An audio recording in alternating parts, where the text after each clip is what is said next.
Hey, co-reporters and newbies, welcome back to my channel, or welcome to my channel if you're new here. You guys, what did you think of this week's episode of Young and Pregnant? I know a lot of you are laughing in the chat about that cheeseburger without cheese moment from Rachel. I just had to include it in my title and thumbnail. Quick question. You know the drill, right? What would you rate the episode on a scale of 1 to 10? And where are you watching this live stream from? Let's get into it. Kimmy says that little girl works on my nerves. I don't know who's worse, her or Brianna. They're both super disrespectful.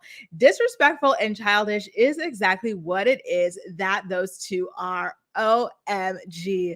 You know, one thing I have to give it to Young and Pregnant is that their storylines, at the very least, mainly revolve around themselves rather than the children, particularly. So, you know what? As much as we're dragging them and everything, I'm happy that, like, at least we're talking about them rather than whatever it is that's going on in the kids' lives.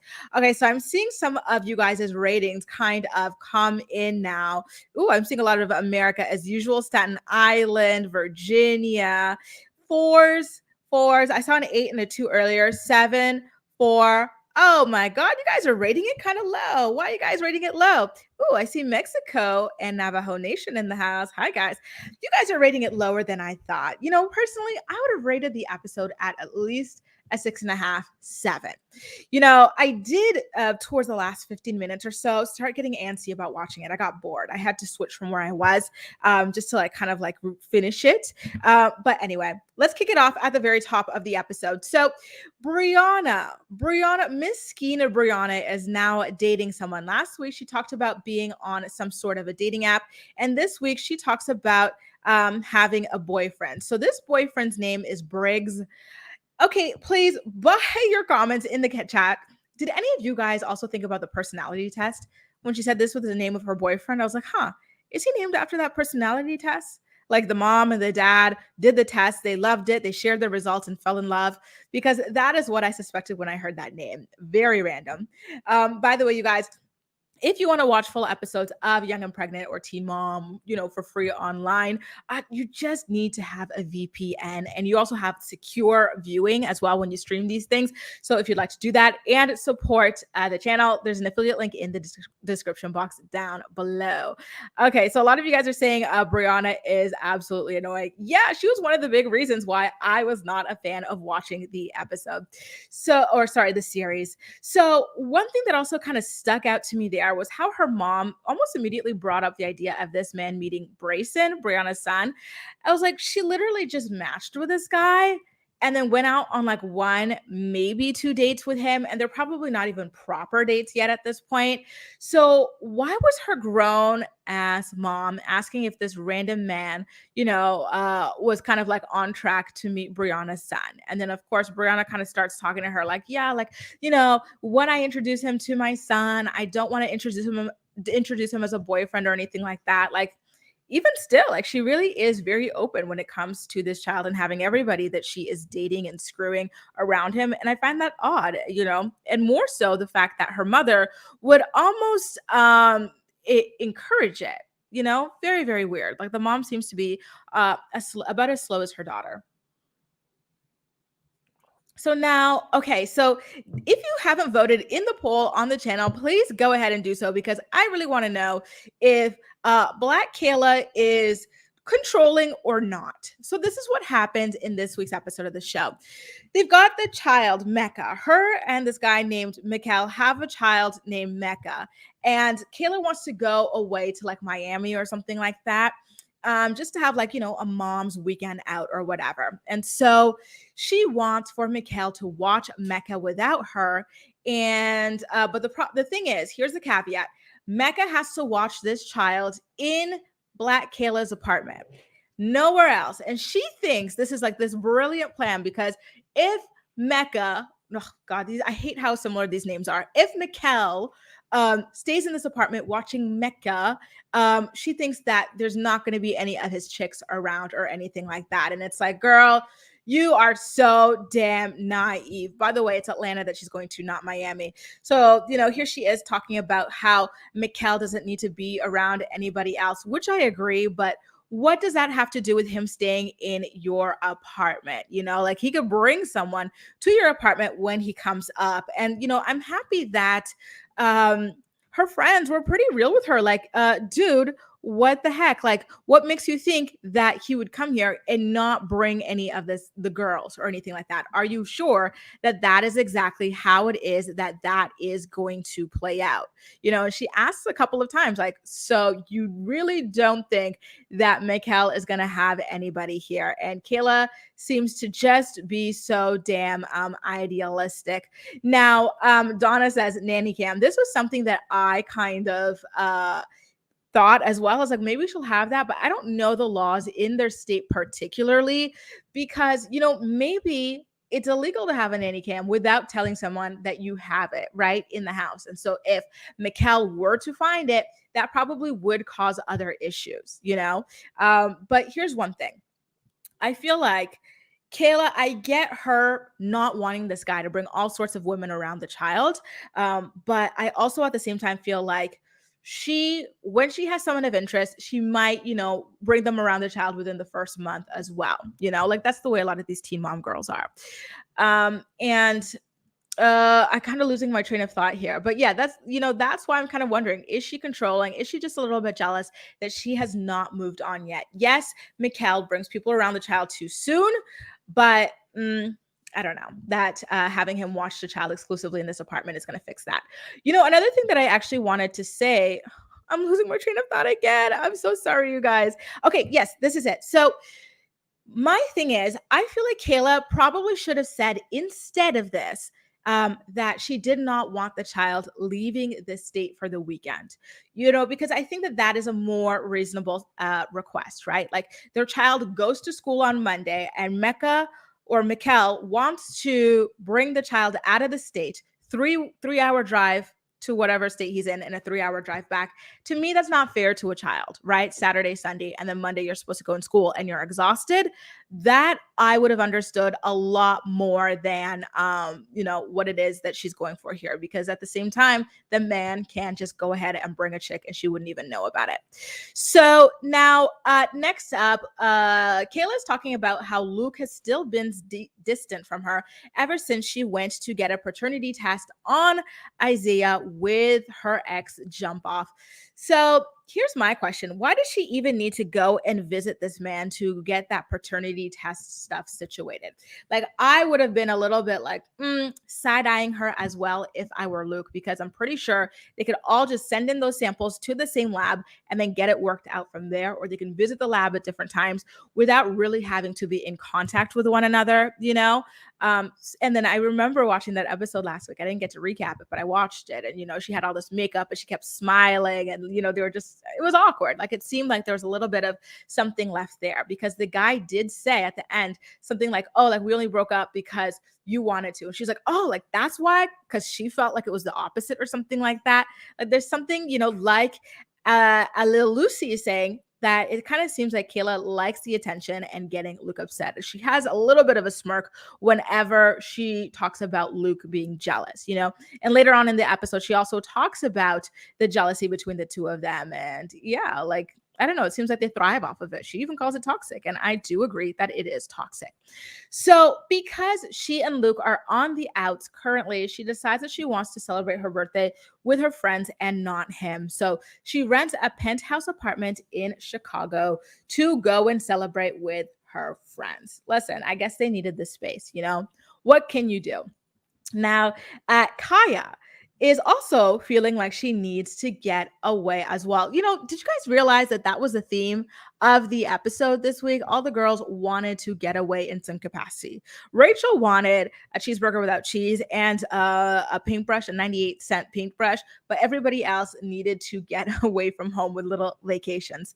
So Kaya talks to Tiaja about needing to get away. And one thing about Kaya is she shoots everything on that couch in that damn apartment. But she actually does decide to switch things up a little bit and go over to her sister's house to say the same thing, that she wants to go away, to the Outer Banks, to the beach. The beach was only an hour away. So I was like, why do they even need to like go stay there in that hotel or whatever? But I guess they were going to use MTV's money in order to get out of the house, which I'm happy for them, because that's what I wanted to kind of like complain about almost. Like, Kaya, MTV will pay for you to go eat breakfast, lunch, dinner, order it up, run up that tab. They will pay for you to go get a manicure or a massage or whatever, everything else. So why don't you go ahead and take advantage of it instead of just sitting around in that damn house? So I'm glad that she ultimately did end up going to the vacation with her friends. So a little bit after that, you guys, we get Rachel, Harley Quinn, the poor man's Harley Quinn. Dollar City Harley Quinn. So she talks about how she feels like she is finally like independent and on her own now that she's moved out of her mom's house and into her friend's house. Independent Rachel immediately has to call her mom to ask her if she's got a paintbrush, because, she cannot afford to go and buy one. And come to find out that these paintbrushes only cost a whopping, how much do they cost? $1. They're 98 cents to be precise. And Rachel does not have the money for that. There's nothing to be ashamed of, right? But the thing is that she's always talking about how grown and independent she is and how she doesn't need her mom and stuff like that. And you're like, really? Really? Come on. Maybe that's why she didn't want the cheese on the cheeseburger, right? She realized, listen, I am short a few pennies here. Kaya really is weird. And we will get into that a little bit later as well. Yeah, she definitely is. But guys, am I lying? She is definitely the poor man's, Dollar General. Where is the image here? Harley Quinn. God bless her and this, whatever it is that she's got going on here. So now, things don't really end that well with the mom. The mom doesn't have a paintbrush, and Rachel does not have the 98 cents to go and get a paintbrush. Okay.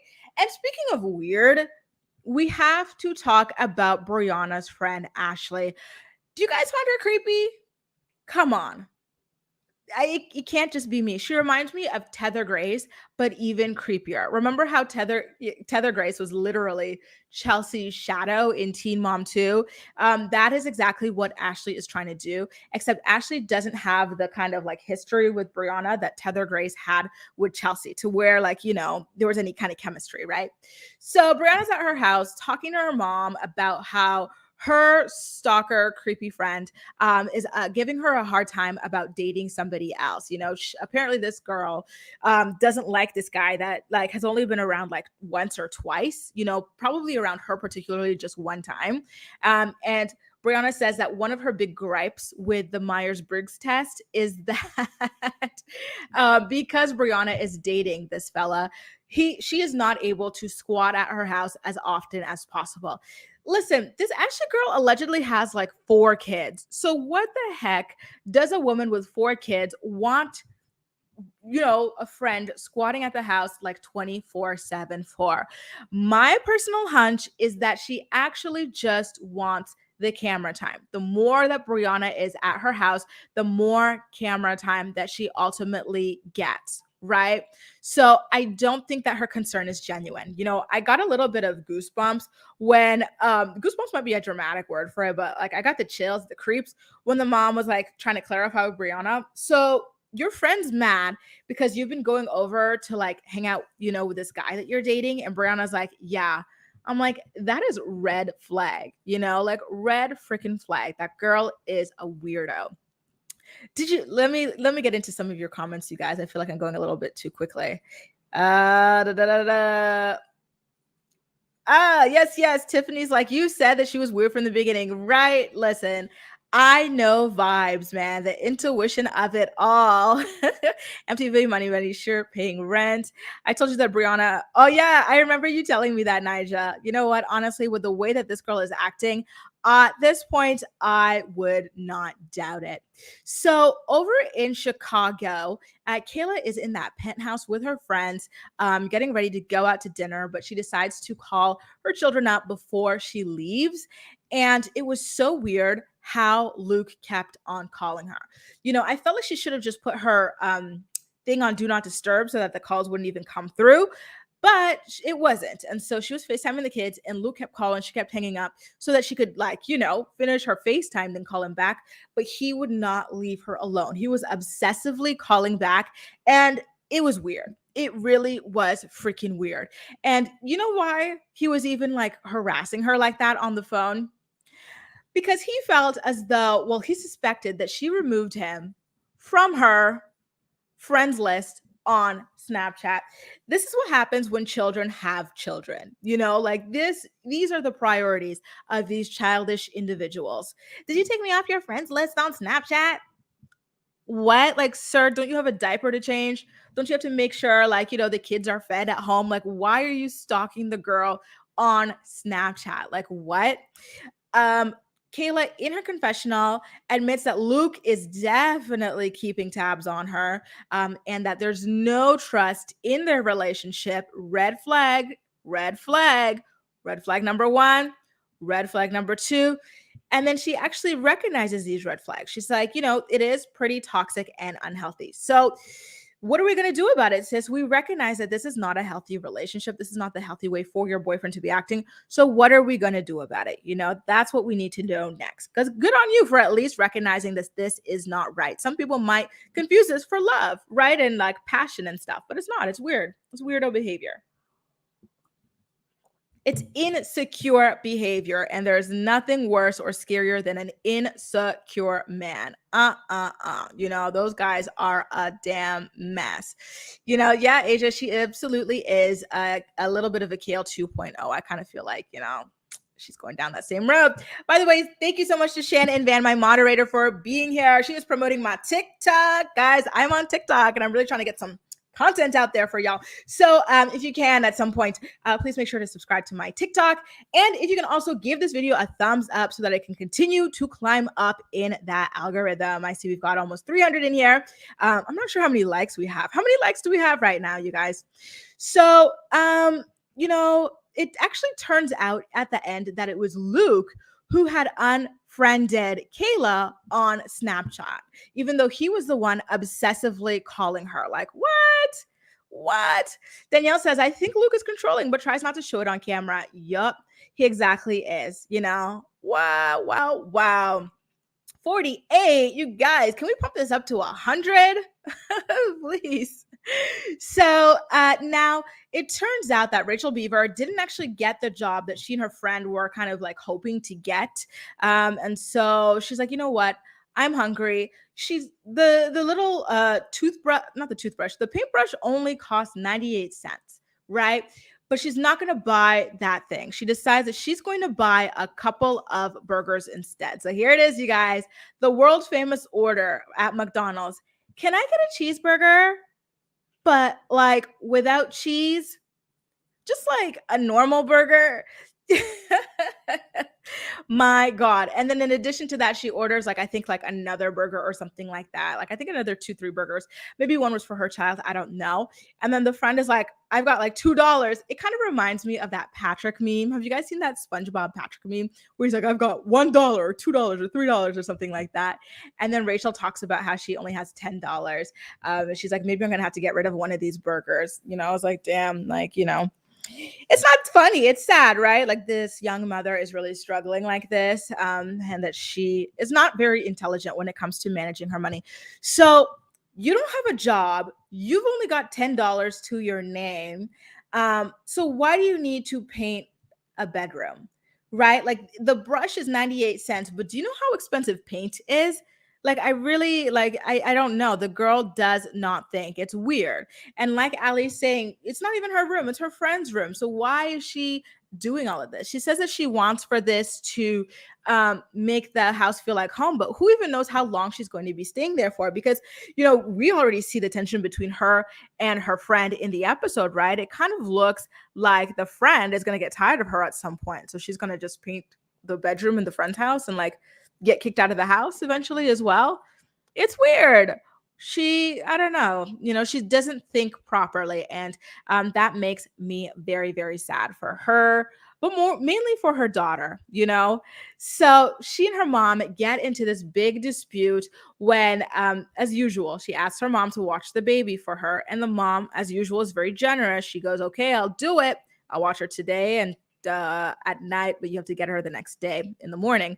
And so the mom's asking her about the paintbrush and stuff like that. And then they get into a pissing contest over who's doing better in life. One thing I will give Rachel, though, is that, at least she showed up to her mom's house with a bag of stuff for her daughter. She was not going to just send her daughter over there and expect her mom to go run to the store to find food for her daughter, or anything like that, or diapers for her daughter. Like, I think that at the very least she does that because, I'm seeing some of you guys talk about Janelle and stuff, which is true. She is very reminiscent of Janelle. But when Janelle would come and go to Barbara's house, she never brought anything for Chase, right? So at the very least, this is what Rachel is doing for her own daughter. So that's some props that I'm going to have to give her on the side there. So the mom kind of like picks at her for the paintbrush. She's like, a paintbrush is 98 cents. And then Rachel just starts swearing right off the top there, and then Rachel claims that she's doing well because she's got food in her stomach and a roof over her head. But you spent your last $10 on McDonald's burgers. So, what else do you really have? Like Danielle says, she never really seems to grow up at this point. It's weird. Yeah. So then the mom goes, then she asks the mom, how are you? She goes, I'm clearly doing fine. How are you doing? And then the mom goes, I've got 2 cars in the driveway, a house, and your kid. Ooh, wee. That was such an effortless read, like her mom really got her with that. And so at that point, there's nothing really that Rachel can do but kind of swear and get out of there. Her mom, not her mom, but her friend, really tried to tell her, Leo, like, why are you handling the situation this way? Like, this is just not the way to, do it. Like, there's a better way to speak to your mom and to handle like your frustrations with your mom. Yeah, I see a lot of you guys really loved that little shade between the mom and her. Yeah, her mom totally burned her clap back. Hey, Ravel had me dead. Mom burned her. Yeah, it's true. Like the mom really went into it. And her friend seems very level-headed, I have to say. So far, I really like her friend. I don't like yes man friends. So I really like to see people who tell it like it is. And I think that is true too, Petra, that the mom feels bad that she was not there for years of Rachel's childhood. And that's why she lets her get away with everything. So next up, we are back in Maryland.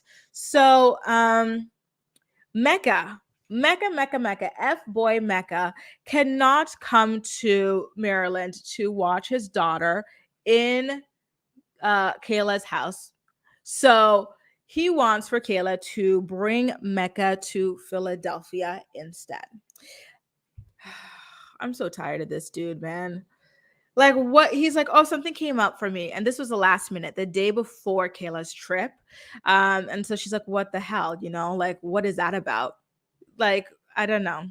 There's just something wrong with that guy. Like, I think that he's really feeling himself at this point. He really, truly is. What does he say as well here?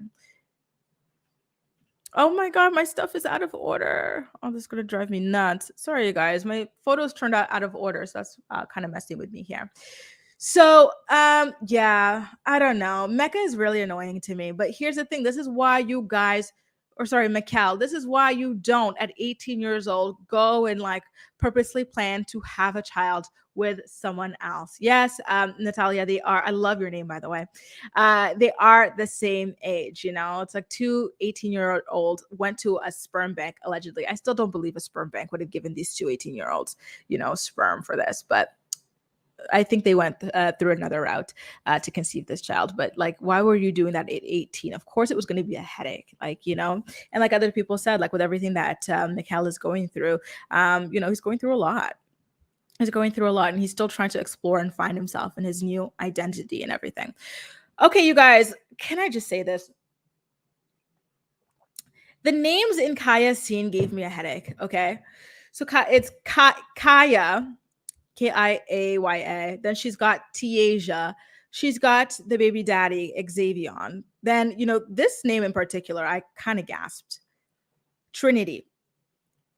I was like, okay, when it came to like Teen Mom 2 and Teen Mom, like they have a lot of horrible names, right? Like Walker and other ones like Veda, and stuff like that. But some of these names just made me gasp. Anyway, just a little bit of a side note there.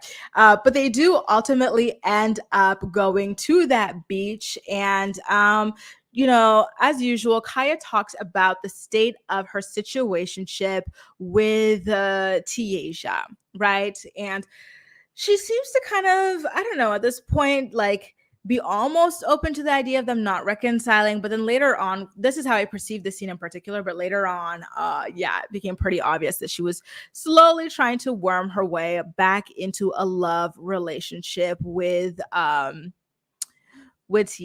who doesn't want it. I know Petra was like, what? Okay. Back into a love relationship with Tiaja, who very obviously does not want that, Lord have mercy.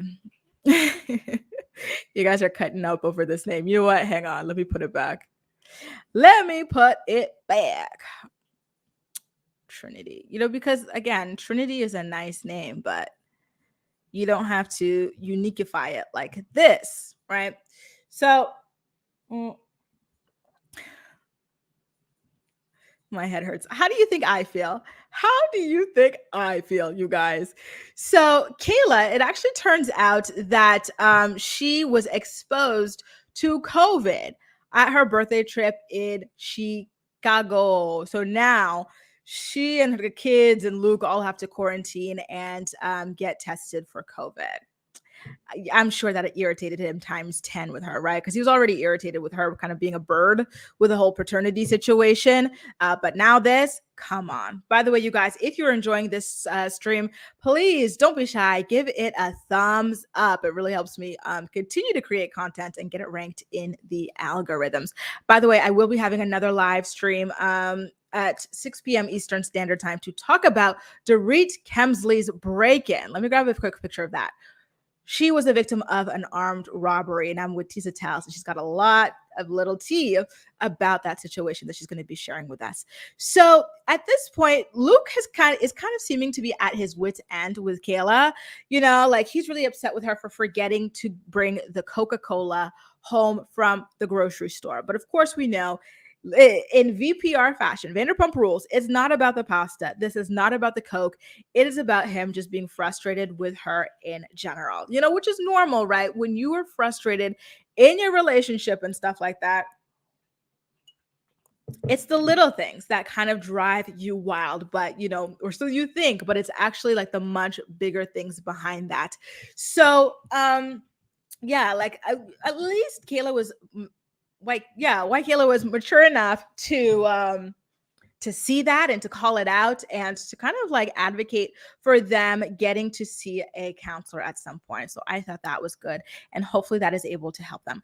Guys, is Kayla a dirty person? Remember, I'm new to Young and Pregnant, so I don't know, but is this girl dirty? Because this man, he said that another thing that irritates him about her is how he'll ask her to change the doggy's like pee pad and stuff, and she doesn't do it. And like they will have like doggy pee and poop kind of just sitting around in the house until he ultimately changes it himself. And she looked really pissed that he put her out on the spot like that. You know what I mean? Alyssa says she's got her eye on some reality merch for Christmas. Yes, girl, get into it. I actually just ordered some sweatshirts for myself from there. Realitymerch.com. That is my website for like all sorts of fun sayings from reality shows. Yeah, so Asia says they're all dirty. Brianna says, ew. Yeah, there was definitely something up with that. It gave me, do you guys remember Jersey Shore, Angelina, and how they called her a dirty hamster because she would have like her used tampons and pads just like lying around on the floor? That is what I kind of flashed back to. So now, oh my God, you guys, here comes stage 5 Ashley. There she is, stay in all her stage 5 glory. She comes over to Brianna's house. I don't know if she was invited or if she climbed in through like the back window, but here she is in Brianna's house, ready to complain about Brianna having a man and not giving her undivided attention. She goes, I need to create a voice for her. I haven't, like, her voice is not noteworthy, but I need to give it some personality, like I used to do with my arch nemesis Kristen.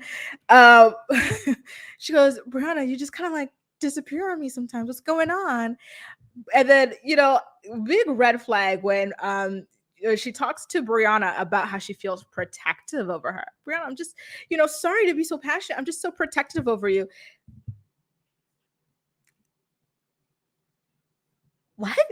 She doesn't even know this girl. They used to work together. They only started getting to know each other when Brianna was kind of transitioning out of this job, like right before she got let go. They barely know each other. She's talking about, I'm protective over you. I'm protective. Like, you've been disappearing. Like, she's weird. She's creepy. I told you guys from the very beginning. And some of you guys did not want to believe me. If you didn't want to believe me, if you said I was going in too hard, please drop that apology right there in the chat box. Drop that apology because I deserve that at the very least, right?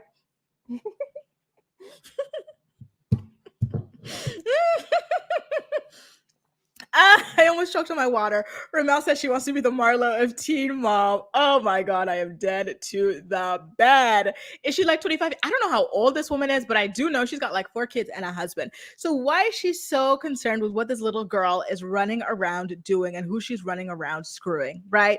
It's weird. It's giving weird. It's giving stalker. It's giving creepy. It's giving get a life, Yes, you guys, only 100 likes. Let's keep it pumping up. Thank you all so much for being here for this recap.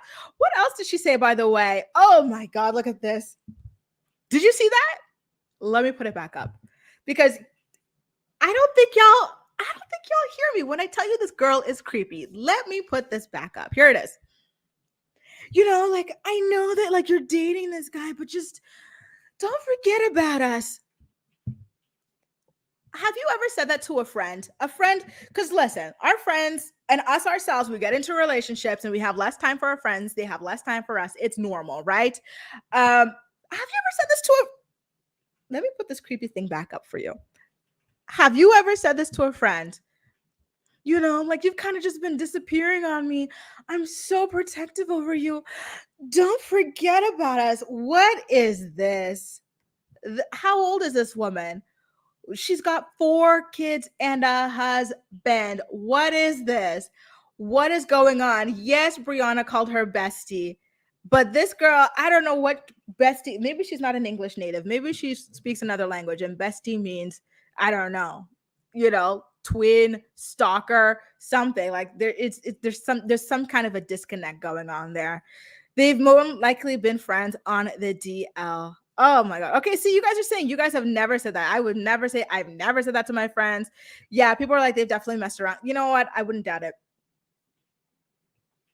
At this point, I would not doubt it. They must have a soul tie of some type at this point for her to be this clingy. Yes, you guys are right. Remember, I think Brianna is pan.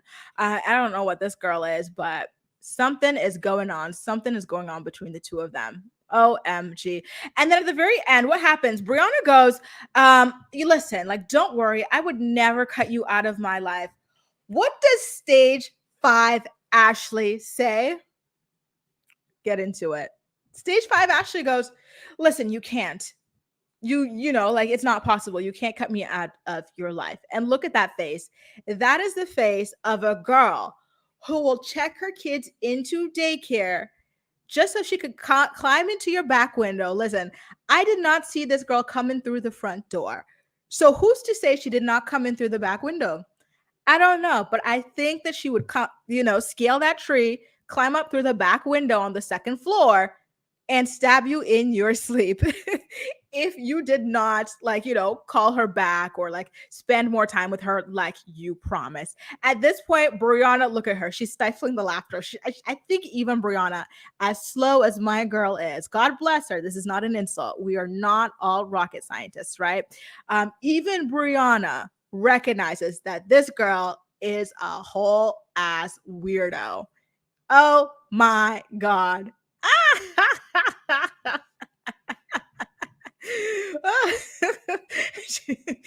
They could be sisters, right? And Bone was also kind of a strange one too. Yeah. Oh, Brianna cuts people out of her. Oh, girl, she better be careful, Brianna. Up until today, it's been okay for you to cut people out of your life, not with stage 5 Ashley, because look, what did stage 5 Ashley just tell you? You can't cut me out of your life, Brianna. I love you. You are not going nowhere, Brianna. Don't cut this crazy girl out of your life. Did you guys ever listen to that? What's the name of that comedian guy? You guys know that comedian guy, right? Dean Cook. Dean Cook. He had this like skit about like being nice to like the kid who could potentially be a school shooter, or and like he would come back to the school, shoot everyone up, but not you. Thanks for the Snickers. Like, this is the girl. This is the girl. You always have to befriend that kind of a person that you would suspect. This girl, you got to be nice to her. Brianna, don't cut her out for your own good. For your own safety, do not cut this girl out of your life. I'm begging you. I'm begging you. Don't do it. Oh my God, that girl is so weird. So now Rachel's mom gets onto a FaceTime. Did you guys notice, by the way, how many solo scenes Rachel's mom gets? Like, she really is doing the damn thing. She really is getting her shine on in the show. So, I 100% agree with what it is that she said to her friend on the phone, about Rachel. She's like, how are you going to walk around all big and bad talking about you wanted to leave my house, and now you don't even have 98 cents to your name to paint somebody else's house? It's true, right? You don't have the money to move out, and why are you painting somebody else's house and you don't even have the money to do that? Like, are you well? Are you okay? Does the elevator go to the top floor? What happened here? Because it's not making any kind of sense. I 1,000% agree with the mother.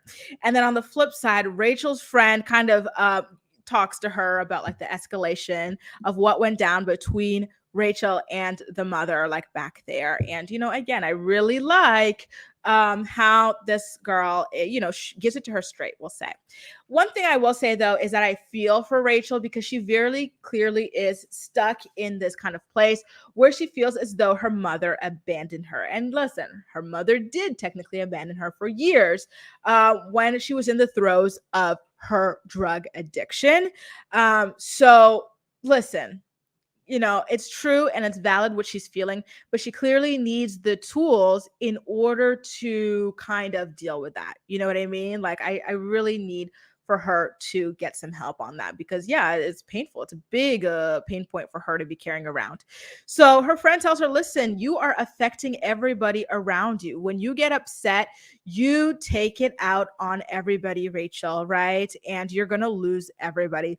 One thing that I did not appreciate about Rachel's response to this was that she goes, no, I'm not. Listen, this is a person. You can't decide whether or not people are going to walk out of your life, first of all, right? And this is a person who has the potential to make her own decision to walk out of your life. And and you're telling her that you're not going to lose people. Like, she's literally telling you that she's one of those people who's going to walk out on you, right? My God. Yeah, her mom is very much sassy. Secondhand embarrassment is right. Oh my God. And like Shen said, you guys, don't forget, in 20 minutes, we're going to be giving that RHOBHT alongside of T-Set Tells. So please make sure I've got the link to that stream pinned up above. So don't forget, I'll still be here. I'll still be around. Jessica says, between Stephanie's blue eyeshadow, Mallory's purple hair stripe, and Rachel's pink hair, it's giving Powerpuff Girls meet struggle. The struggle puff girls. MTV needs to offer their therapy. One thing that's interesting about this is that Dr. Drew has always talked about how MTV gives all these people free access to therapy for themselves and for their children, but that they very rarely take them up on it. Even Ryan was offered free rehab. And Dr. Drew was saying too that he's like really worried that Ryan might succumb to this addiction, but no one has ever really reached out to them and the Viacom family to get him help. And like, the other people who clearly need the help have not gotten it for themselves as well. Now, you guys, I can't believe this is coming to an end. I'm so sad. But oh, by the way, am I here yet?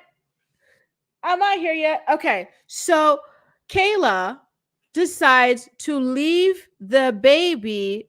Where is this screenshot? With her mother instead. Mecca is going to go with her mother because she does not want to drop her off in Philadelphia for Mikkel.